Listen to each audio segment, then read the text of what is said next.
Matthew 1:17. Pasai un hai genai apa Abraham haos David genai decateseres, kai apa David haos tes metokesias Babylonas genai decateseres, kai apa tes metokesias Babylonas haos tu Christu genai decateseres.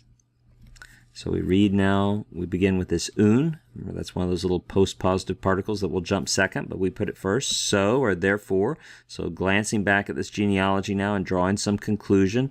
So, all the generations from Abraham until David, and then implied are, like Asen or AC, are 14 generations. Notice the deca for 10, the tessa, this is 4 and 10, 14.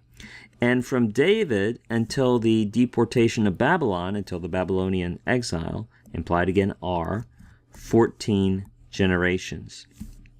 And from the deportation to Babylon until the Christ, implied are again 14 generations. So we look back and we see the structure 14, 14, 14. Why is this? Well, it seems that Matthew, writing to a Jewish audience, employing Jewish literary techniques, is intentionally trying to just put in bold relief a flashing neon sign, David, David, David. Jesus is the Davidic Messiah. You say, how is this? Well, think about the Hebrew name David that I've written down here.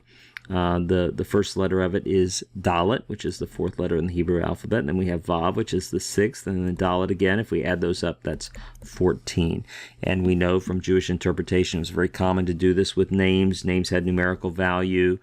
And we also know, if you read commentaries, they'll note if you compare Matthew's genealogy with genealogies from the Old Testament, he's not in any deceptive way, but very intentionally dropped out some generations, which is sometimes can be done in genealogies. I mean, the first line is Jesus is the son of David, right? That drops out a lot of generations in between.